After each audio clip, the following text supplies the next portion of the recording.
Je m'appelle Julien.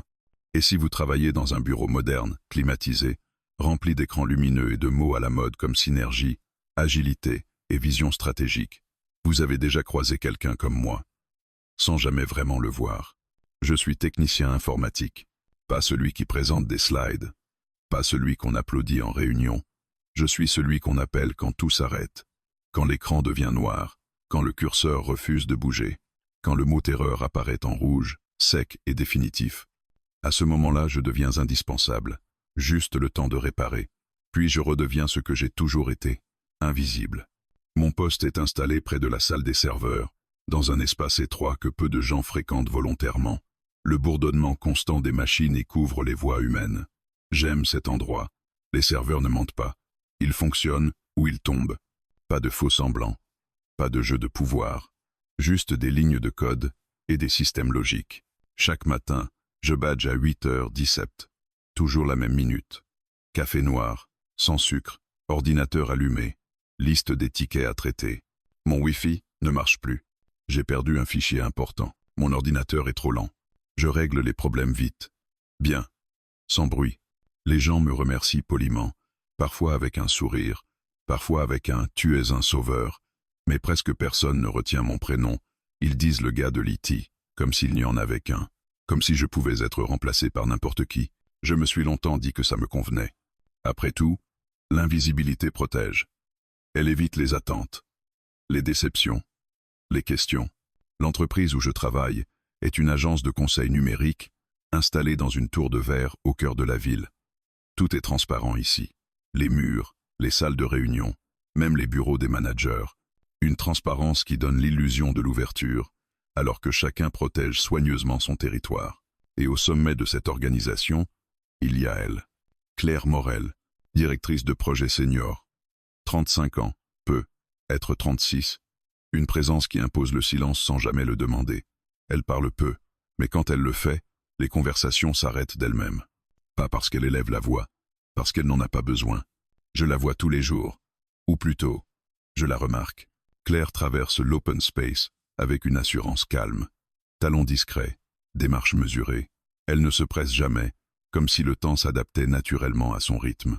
Elle porte des vêtements sobres, élégants, jamais voyants. Pourtant, quelque chose attire le regard. Une manière de se tenir. Une façon de regarder les gens droit dans les yeux sans jamais sembler intrusive. Elle me dit toujours bonjour. Bonjour Julien. Elle est l'une des rares à connaître mon prénom, mais elle ne s'arrête jamais vraiment.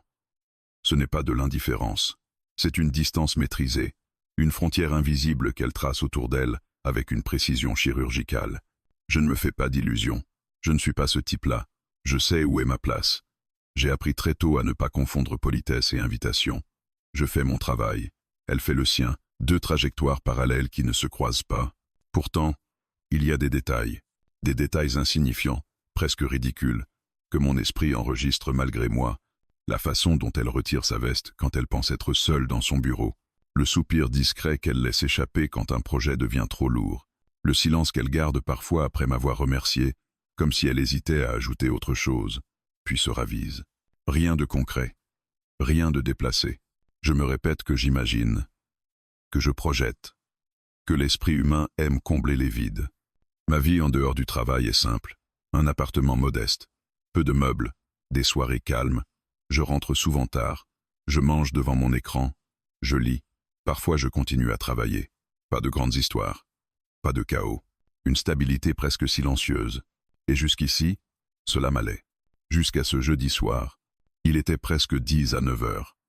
L'open space se vidait lentement, les rires s'éloignaient, les chaises raclaient le sol, les écrans s'éteignaient un à un. J'étais encore assis à mon poste, concentré sur une mise à jour système, quand mon téléphone professionnel vibra, un message interne. Claire Morel. Julien. Désolé de te déranger si tard. Mon ordinateur personnel est bloqué. J'ai des documents importants dessus. Est-ce que tu pourrais monter un instant? Je fixai l'écran quelques secondes. Trop tard. Trop personnel. Mon premier réflexe fut de regarder l'heure. Mon second fut de répondre. J'attrapais mon sac à outils, pas parce que j'en avais réellement besoin, par habitude, comme une protection, une manière de rester dans mon rôle. L'ascenseur me parut plus lent que d'ordinaire. Les chiffres défilaient paresseusement. Mon reflet dans la paroi métallique me renvoyait une image familière. Chemise simple, regard neutre, rien qui dépasse. Le couloir menant à son bureau était presque désert. Lumière tamisée, silence inhabituel. Je frappais doucement. Entres. Sa voix était calme, légèrement fatiguée. Son bureau était différent du reste de l'étage. Plus chaleureux, moins exposé. Une grande fenêtre donnait sur la ville illuminée. Une lampe diffusait une lumière douce, presque intime. Claire était assise devant son ordinateur, penchée vers l'écran. Elle leva les yeux vers moi et sourit brièvement. « Merci d'être monté. » Je m'approchai, et sans comprendre pourquoi, je sentis que quelque chose venait de se déplacer. Je ne le savais pas encore, mais cette réparation banale allait fissurer l'équilibre soigneusement construit de ma vie. Et ce que je croyais invisible venait d'entrer dans la lumière. Je refermai doucement la porte derrière moi. Le clic discret de la serrure résonna plus fort qu'il n'aurait dû dans le silence du bureau. À cette heure tardive, l'étage semblait désert, comme si l'immeuble lui-même retenait son souffle. Claire me fit signe d'approcher. « Il était très lent cet après-midi », dit-elle en désignant l'écran. Puis il s'est figé. Plus rien ne répondait. Sa voix était posée, professionnelle, mais je percevais une fatigue inhabituelle, quelque chose de contenu derrière la maîtrise. Je posai mon sac à outils près du bureau et m'accroupis pour brancher mon ordinateur portable. De près, son bureau avait une odeur différente de celle de l'open space. Un mélange de café froid, de papier et d'un parfum discret, presque imperceptible, qui semblait faire partie d'elle. Rien d'agressif. Juste présent. « Vous avez essayé de redémarrer ?» demandai-je, par réflexe. « Oui. 2 fois. J'ai même débranché la batterie, » répondit-elle avec un léger sourire. Je me suis dit que ça méritait l'intervention d'un professionnel. Je hochai la tête, concentré sur l'écran. J'entrais mes identifiants, lançais les premiers diagnostics. Le système réagissait mal, lentement, comme s'il résistait. Rien d'alarmant, du moins en apparence. Claire resta debout derrière moi quelques secondes, puis tira une chaise et s'assit à côté. Trop près. Pas au point d'être déplacée, mais suffisamment pour que je le remarque. Mon bras frôla le sien lorsqu'elle se pencha légèrement pour regarder l'écran. « Désolée, » dit-elle aussitôt, comme si elle avait senti mon léger mouvement de recul. « Ce n'est rien, » répondis-je rapidement. Je me forçais à me concentrer, à rester dans mon rôle. Technicien. Rien de plus. Les lumières de la ville clignotaient derrière la vitre, dessinant des reflets mouvants sur les murs. Le bureau semblait plus petit, plus clos, comme isolé du reste du monde. Le silence n'était pas total. Il y avait le bourdonnement discret de l'ordinateur, le léger souffle de la ventilation et parfois sa respiration. « Vous travaillez souvent aussi tard ?» demanda-t-elle soudain. Je levai les yeux une fraction de seconde, surpris par la question. « Assez souvent, oui. Les mises à jour se font mieux quand personne n'est connecté. »« Je vois, » répondit-elle. C'est plus calme. Il y avait dans sa voix quelque chose de presque envieux. Je repris mes manipulations. Le curseur se déplaçait lentement. Je parcourais les fichiers système, analysais les journaux d'erreurs. Tout semblait pointer vers un conflit logiciel banal, mais quelque chose ralentissait l'ensemble. Une résistance diffuse, comme si l'ordinateur refusait de coopérer. « Vous travaillez sur quoi en ce moment ?» demandai-je pour combler le silence. « Un projet compliqué, dit-elle. Beaucoup de pression.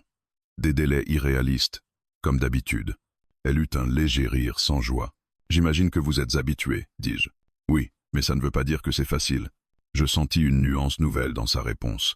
Une sincérité qui dépassait la conversation de bureau. Je me gardais bien de répondre. Parfois, le silence est plus sûr que les mots. Je lançai une analyse plus poussée. L'ordinateur ralentit encore davantage, puis afficha une série de fenêtres. Mon attention fut attirée par un dossier inhabituel, perdu parmi d'autres. Son nom était neutre. Trop neutre. Pas un nom de projet. Pas un fichier système. Je n'y prêtais pas attention tout de suite. Ce n'était pas mon rôle de fouiller dans les fichiers personnels. Je continuais ailleurs. Claire se leva soudain. « Je vais nous faire un café, » dit-elle. « Vous en voulez un ? Oui, merci. » Elle se dirigea vers la petite kitchenette attenante à son bureau. Je la regardais s'éloigner malgré moi. La façon dont elle se déplaçait, détendue maintenant qu'elle n'était plus observée par personne d'autre. Le bruit de la machine à café brisa le silence. Je revins à l'écran. Le système refusait de libérer certaines ressources. Je soupirai.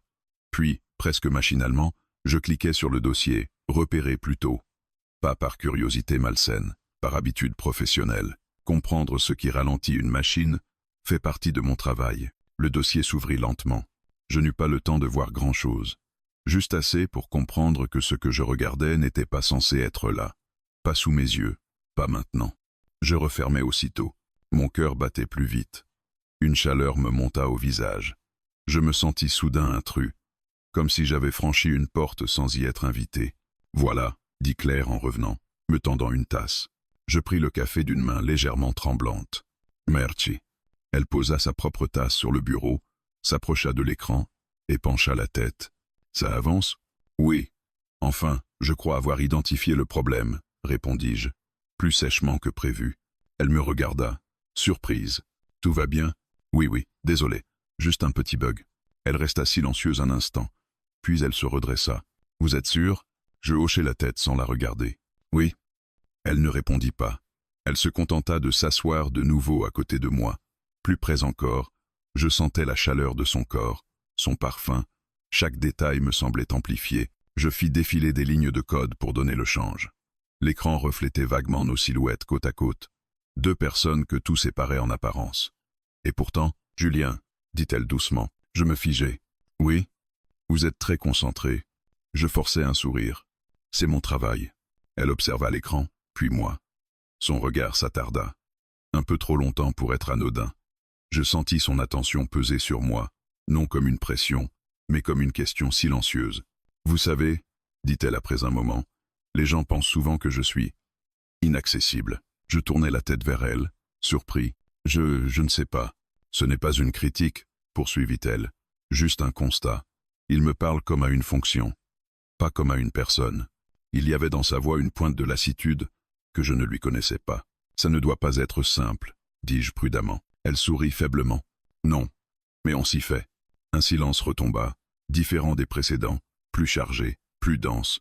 Je me reconcentrai sur l'écran, décidant qu'il était temps de conclure. Je vais redémarrer le système. Ça devrait régler le problème. D'accord. Je lançai la procédure. L'écran devint noir. Le ventilateur se mit à tourner plus fort. Nous restâmes là, côte à côte, à attendre. C'est à ce moment précis que je sentis son regard sur moi. Pas furtif, pas distrait. Un regard plein, assumé. Je n'osais pas bouger. L'ordinateur se ralluma lentement. Les icônes réapparurent. Le bureau s'afficha. Ça semble fonctionner, dis-je enfin. Je me tournai vers elle. Claire était très proche, trop proche pour que ce soit un hasard. Ses yeux étaient fixés sur moi, pas sur l'écran. Il n'y avait ni colère, ni gêne, juste une intensité calme, troublante. Elle inclina légèrement la tête. Sa voix se fit plus basse, presque un murmure. « Julien », dit-elle lentement. Je retins mon souffle. Elle se pencha un peu plus. Et alors, tout doucement, comme si elle testait la portée de ses mots, elle chuchota. « Tu me regardes différemment. » Le temps sembla se suspendre. Je ne sus pas quoi répondre. Et dans ce silence suspendu, je compris que rien ne serait plus jamais exactement comme avant. Le silence qui suivit ces mots n'était pas vide. Il était lourd, dense, presque palpable, comme si l'air lui-même avait changé de consistance. « Tu me regardes différemment. » La phrase resta suspendue entre nous, sans écho, sans refuge possible. Je sentis mon cœur battre plus fort, irrégulier, comme s'il avait perdu le rythme qu'il connaissait par cœur. Mon esprit cherchait une réponse rationnelle, professionnelle, neutre. Il n'en trouva aucune. « Je » répondis-je enfin, puis m'arrêtai. Ma voix avait trahi quelque chose. Une hésitation, une fissure. Claire ne me pressa pas. Elle ne recula pas non plus. Elle resta là, immobile, à une distance qui n'était ni intime ni professionnelle, une zone grise, dangereuse, délibérée. « Ce n'est pas un reproche, » dit-elle doucement, « juste une observation. » Je déglutis. « Je suis désolé si j'ai donné cette impression. » La réponse était automatique, apprise, une phrase de protection. Elle hocha la tête lentement, comme si elle l'acceptait, sans vraiment y croire. « Ce n'est pas une impression, Julien. » Elle posa les yeux sur l'écran, puis de nouveau sur moi. « Depuis tout à l'heure, tu es ailleurs. » Je détournai le regard. Je me raccrochai à l'ordinateur, à ses lignes de code, à tout ce qui pouvait me ramener sur un terrain sûr. « L'ordinateur devrait être stable maintenant, » dis-je. « Je vais juste vérifier une dernière chose. » Elle ne répondit pas. Je sentais pourtant son attention sur moi, constante, silencieuse. Une présence qui ne demandait rien mais qui attendait tout. Je fis défiler les fenêtres ouvertes, cherchant à clôturer l'intervention au plus vite. Et pourtant, Mes yeux revinrent malgré moi vers ce dossier que j'avais aperçu plus tôt, comme une tache sur un mur blanc. Impossible à ignorer. Je n'aurais pas dû. Je le savais. Mais l'ordinateur ralentit de nouveau. Une latence brève, mais réelle. Le curseur se figea une fraction de seconde. Par réflexe professionnel, presque mécanique, je cliquai à nouveau. Le dossier s'ouvrit. Cette fois, il ne se referma pas assez vite. Ivis. Pas tout. Pas en détail. Juste assez. Des images miniatures apparurent à l'écran. Claire. Seule. Chez elle, sans doute. Dans une lumière douce. Pas de nudité. Rien d'explicite. Mais quelque chose de profondément intime. Des regards dirigés vers l'objectif. Des postures relâchées. Une vulnérabilité assumée. Je sentis une chaleur me traverser la poitrine, suivie aussitôt d'une honte brutale. Julien. Sa voix était derrière moi, plus proche que jamais. Je fermai immédiatement le dossier, le cœur battant à mes tempes. Je suis désolé, dis-je, trop vite. Je n'ai pas voulu, je cherchais juste le problème système. Je me levai presque brusquement, prêt à reculer, à m'excuser encore, à partir si elle me le demandait. Tout plutôt que de rester là, exposé. Claire ne parla pas tout de suite. Je me retournai lentement. Elle était debout maintenant, à quelques pas de moi. Son visage était calme, trop calme, pas de colère, pas de gêne visible, juste ce regard direct, perçant, qui semblait chercher quelque chose en moi. « Tu as vu ?» dit-elle enfin. Ce n'était pas une question. « Oui », répondis-je à voix basse. Un silence s'étira. Longue, inconfortable.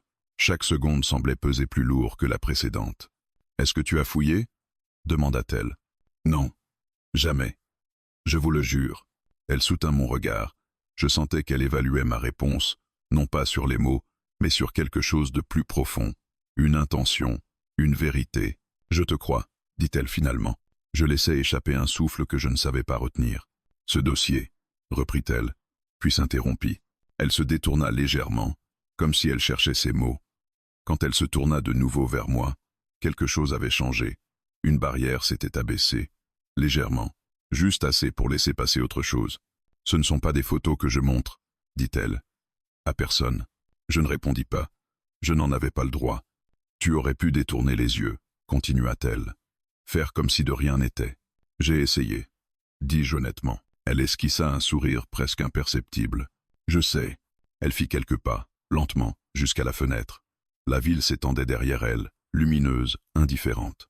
Elle posa une main sur la vitre froide. « Les gens pensent me connaître, » dit-elle. « Ils voient ce que je leur montre, ce que je maîtrise, mais ils ne voient jamais ça. » Elle se retourna vers moi. « Toi, vous. » Je sentis un poids étrange se poser sur mes épaules.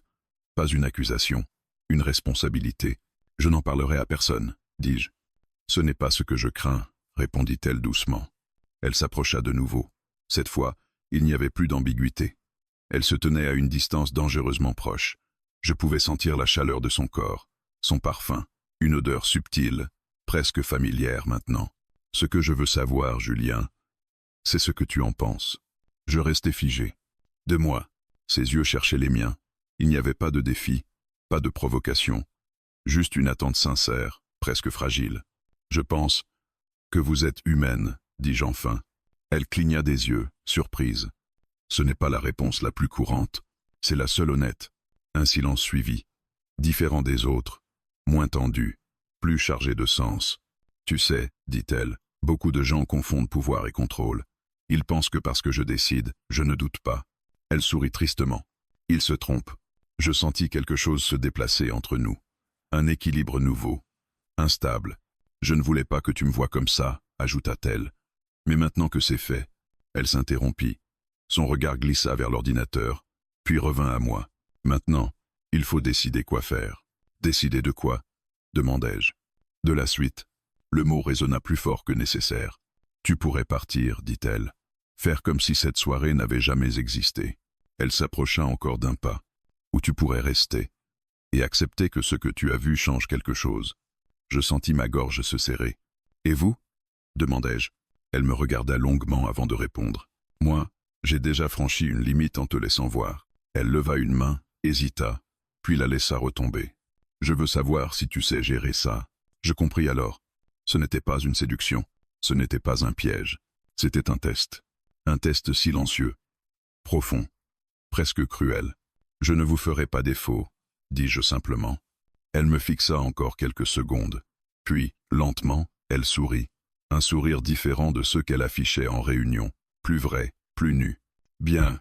Elle se détourna et referma le dossier sur l'ordinateur, d'un geste calme et définitif. Tu peux y aller, Julien. Je pris mon sac, le cœur encore agité. Arrivé à la porte, je me retournai. Claire, elle leva les yeux. Oui? Je ne vous regarderai plus jamais comme avant. Elle soutint mon regard sans ciller.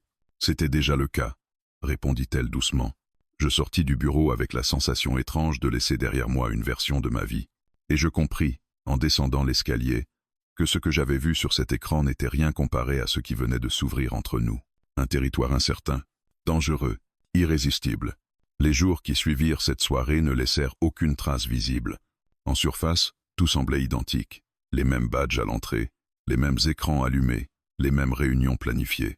Si quelqu'un avait observé la scène de l'extérieur, il aurait juré que rien n'avait changé.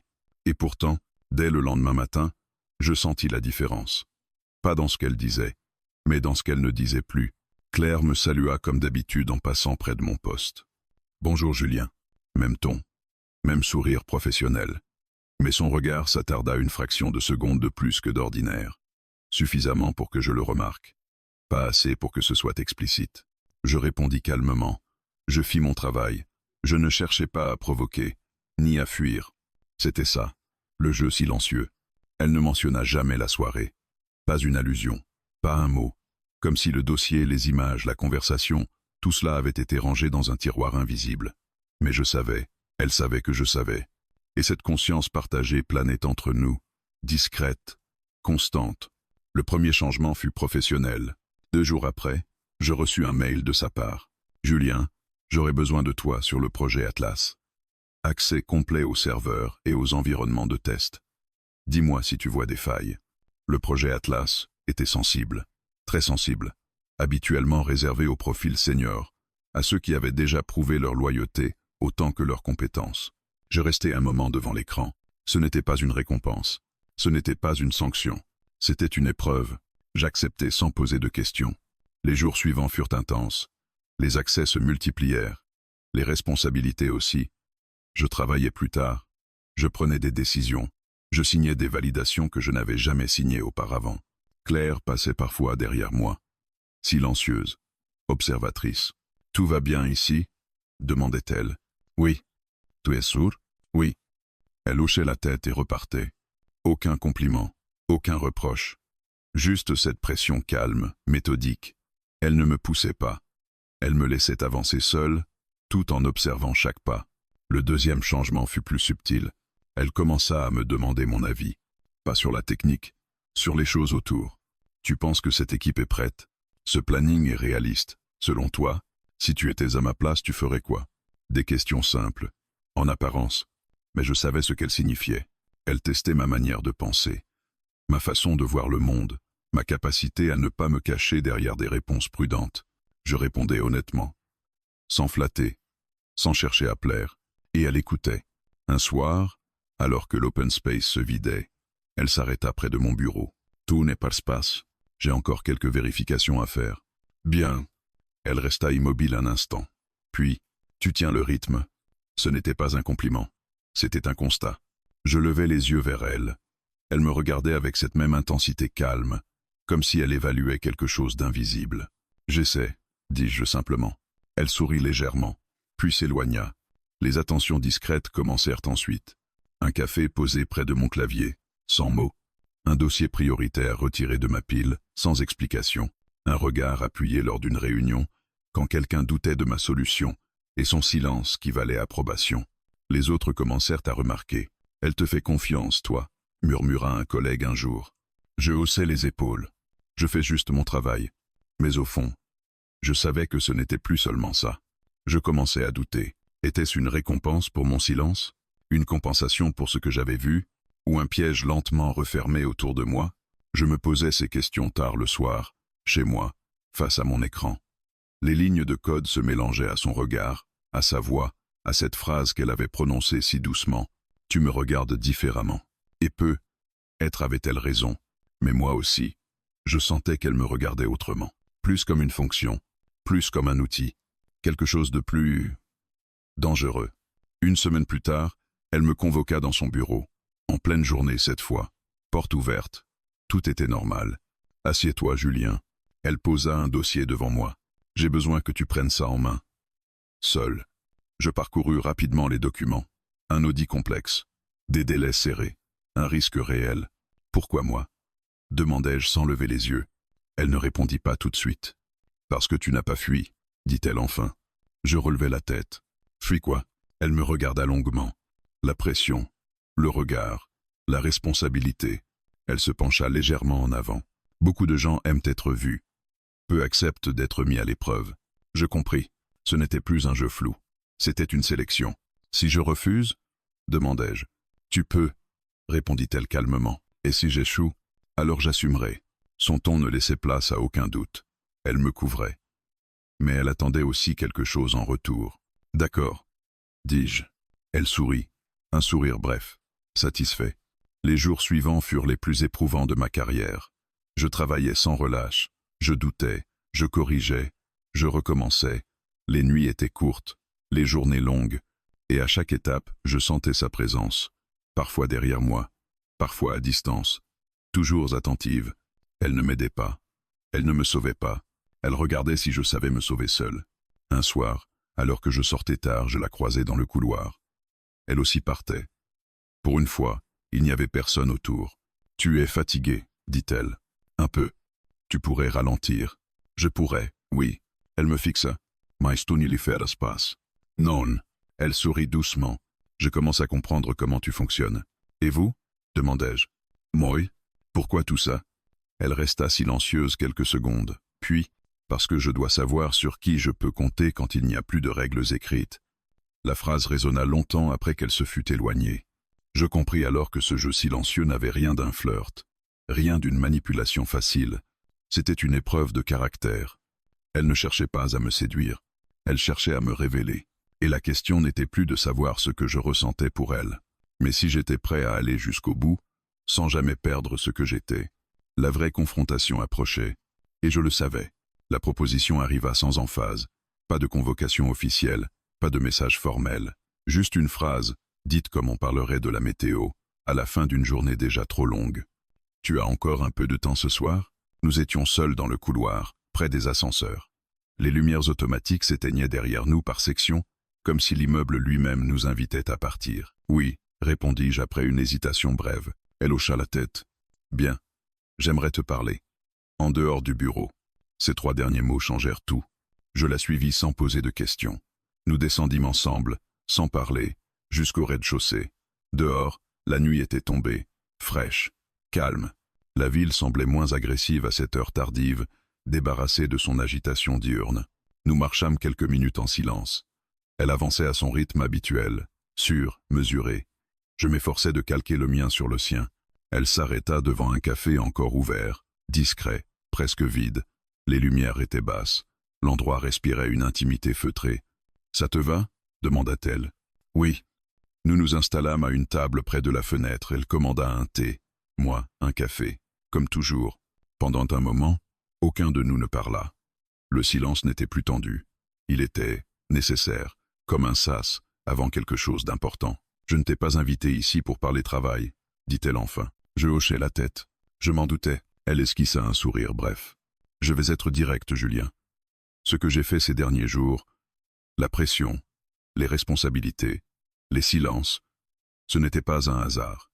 Je sais. » Elle me regarda avec attention. Beaucoup de gens auraient interprété ça comme une punition. Je m'y suis préparé, avouai-je. Et pourtant, tu es resté. Oui. Elle baissa les yeux vers sa tasse. La vapeur montait doucement, comme un voile fragile entre nous. Tu sais pourquoi je t'ai testé ? Demanda-t-elle sans lever le regard. Pour voir si je pouvais tenir. En partie, elle leva enfin les yeux. Mais surtout pour voir si tu pouvais rester toi-même. La phrase me frappa plus fort que je ne l'aurais cru. Les gens changent quand ils pensent être observés, continua-t-elle. Ils deviennent prudents, flatteurs ou agressifs. Ils cherchent à plaire, à contrôler, à prendre. Elle marqua une pause. Toi, tu n'as rien fait de tout ça. Je pris une inspiration lente. J'ai juste fait ce que je pensais être juste. Justement, Elle s'appuya légèrement contre le dossier de sa chaise, comme si elle acceptait enfin de relâcher quelque chose. Ce que tu as vu sur cet ordinateur, ce n'était pas censé être partagé. Mais ce n'était pas un accident non plus. Je fronçai légèrement les sourcils. Comment ça? J'aurais pu mieux protéger ce dossier. Je ne l'ai pas fait. Elle soutint mon regard. Une partie de moi voulait savoir ce qui se passerait si quelqu'un voyait ce que je cache. Et vous avez choisi moi? Non, corrigea-t-elle doucement. Je ne t'ai pas choisi. Tu étais là. La nuance était importante.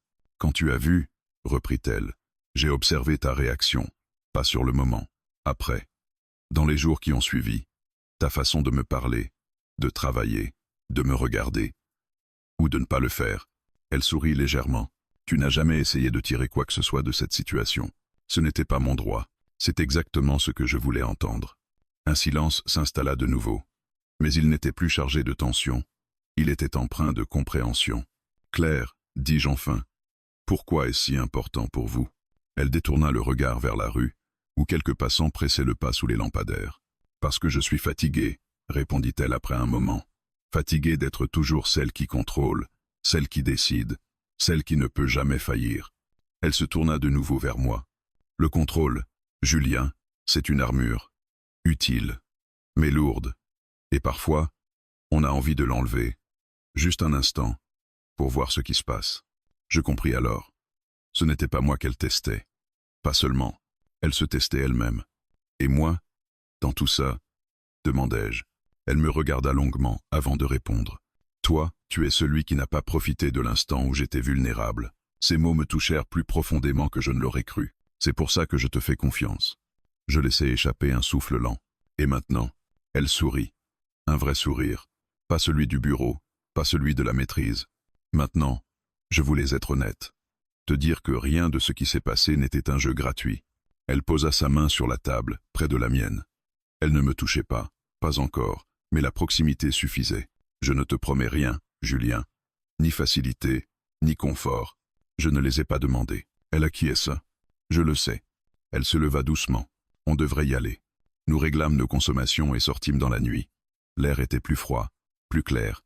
Nous marchâmes côte à côte, sans nous presser. Arrivée à l'angle de la rue où nos chemins se séparaient habituellement, elle s'arrêta. « Tu peux encore faire marche arrière, dit-elle. Vous aussi. » Oui, elle me regarda une dernière fois ce soir-là. Un regard sans défi, sans masque. « Quoi que tu choisisses, ajouta-t-elle, fais-le pour les bonnes raisons. » Je hochai la tête. Toujours. Elle sourit doucement, puis se détourna et s'éloigna. Je restai là quelques secondes, immobile, à regarder sa silhouette disparaître dans la nuit. Je compris alors que la véritable épreuve n'avait jamais été professionnelle, ni morale, ni même émotionnelle. La vraie question était simple. Étais-je prêt à rester, sans chercher à posséder, à contrôler ou à fuir? Et pour la première fois depuis longtemps, je n'avais pas peur de la réponse. La dernière étape approchait. La semaine qui suivit notre conversation au café fut étrangement calme, pas vide, pas froide, juste posée. Rien d'extraordinaire ne se produisit. Aucun message tardif, aucune invitation ambiguë, aucun regard appuyé qui aurait trahi un basculement soudain. Et pourtant, tout était différent. Je continuais à arriver à 8h17. Je continuais à boire mon café noir, sans sucre. Je continuais à traiter les tickets, à vérifier les serveurs, à résoudre les problèmes que personne ne voulait vraiment comprendre. Mais quelque chose avait changé en moi. Je n'étais plus invisible. Pas au sens où tout le monde me regardait soudainement. Non. Je n'étais pas devenu quelqu'un d'autre. Je n'avais pas changé de posture, ni de discours. Ce qui avait changé, c'était ma manière d'occuper l'espace, de tenir le silence, de soutenir un regard sans chercher à m'en excuser. Claire le remarqua immédiatement. Lors de la première réunion de la semaine, elle s'adressa à moi sans détour. « Julien, tu peux nous expliquer ton raisonnement ?» Tous les regards se tournèrent vers moi. Pas par surprise, par attente. Je parlais calmement, sans me justifier. Sans m'excuser, je posais mes arguments, clairs, structurés. Quand quelqu'un tenta de contester, Claire n'intervint pas tout de suite. Elle me laissa répondre, me défendre, exister. À la fin, elle hocha simplement la tête. On parla dessus. Ce fut tout. Mais ce tout valait plus que n'importe quel compliment. Les jours passèrent. Le projet Atlas avançait. Les résultats parlaient d'eux-mêmes. Les tensions se dissipaient. L'équipe suivait. Et moi je tenais, sans me brûler, sans me perdre. Claire et moi échangions peu, mais chaque échange comptait. Un mot dans un mail, un regard lors d'une réunion, un silence partagé dans un couloir. Il n'y avait plus de jeu, plus de test, juste une reconnaissance mutuelle, discrète, solide. Un soir, alors que je terminais plus tard que prévu, je la trouvais dans son bureau, porte ouverte, lumière allumée. « Tu travailles encore ?» demandai-je. Je finissais un rapport. Elle leva les yeux vers moi. « Tu rentres ?»« Oui. »« Attends une seconde. » Elle se leva, attrapa son ordinateur portable, puis s'approcha. « J'ai besoin de ton avis. Pas en tant que technicien. En tant que toi. » Elle me montra un document, un choix stratégique important, risqué. Je le parcourus lentement. Je pris le temps. « C'est cohérent, dis-je finalement. Mais si tu veux vraiment avancer, il faudra accepter de perdre un peu de contrôle. » Elle sourit. « Tu vois juste. » Elle referma l'ordinateur. « Merci. » Je m'apprêtais à partir, puis m'arrêtai. « Claire ? » ?»« Oui. » »« Tu n'as plus besoin de me tester. » Elle me regarda, surprise, puis elle sourit doucement. « Je sais. » Nous restâmes là un instant, debout, face à face, sans tension, sans attente. « Tu sais ce que j'ai compris ?» dit-elle soudain. « Quoi ? » Que le respect, ce n'est pas ce que l'on exige, c'est ce que l'on inspire. Ces mots résonnèrent profondément. « Et toi, ajouta-t-elle, tu n'as jamais cherché à me prendre quoi que ce soit. Parce que certaines choses se donnent, répondis-je. Elle acquiesça lentement. Ce soir-là, rien ne se passa. Pas de geste, pas de déclaration. Et pourtant, je sus que quelque chose venait de s'ancrer, définitivement. Les semaines suivantes confirmèrent cette impression. Notre relation trouva son équilibre. Clair, sain, sans zone d'ombre. Elle resta ma supérieure. Je restai moi-même. Mais il y avait entre nous une confiance que rien n'ébranlait. Un jour, alors que nous travaillions côte à côte sur un problème mineur, ironie du sort, un bug informatique banal, elle se pencha légèrement vers moi. « Tu te souviens de la première fois que tu es venu ici tard le soir ?» Je souris. « Oui. » Tu étais tendu. Sur la défensive, j'avais peur de mal faire. Aujourd'hui, tu n'as plus peur. Non. Elle me regarda avec cette intensité calme que je connaissais bien désormais. Tu sais pourquoi? Parce que je ne cherche plus à être vu différemment. Je suis juste là. Elle hocha la tête. Exactement. Elle se redressa. L'ordinateur est réparé? Je refermai le capot. Oui. Elle se leva à son tour, s'approcha. Pas trop près. Juste assez. Julien? Oui. Elle hésita une fraction de seconde, puis sourit. Merci de m'avoir regardé autrement, sans jamais me réduire à ce que tu as vu. Je soutins son regard. Merci de m'avoir vu tout court. Un silence s'installa. Pas lourd, pas suspendu. Un silence paisible. À demain, dit-elle enfin. À demain. Je quittai son bureau sans me retourner. En descendant les escaliers, je réalisai que je n'avais rien gagné au sens habituel. Pas de promotion spectaculaire, pas d'histoire passionnelle racontable, pas de victoire visible. Et pourtant j'avais gagné quelque chose de bien plus rare. La certitude que l'on peut traverser une zone de trouble sans s'y perdre, que l'on peut voir l'intime sans le voler, que l'on peut désirer sans jamais exiger. Et surtout, que parfois, se regarder autrement suffit à tout changer. Le lendemain matin, je badgeai à 8h17. Comme toujours, mais pour la première fois, en levant les yeux vers l'open space baigné de lumière, je sus que je n'étais plus invisible. Et je n'en avais plus besoin.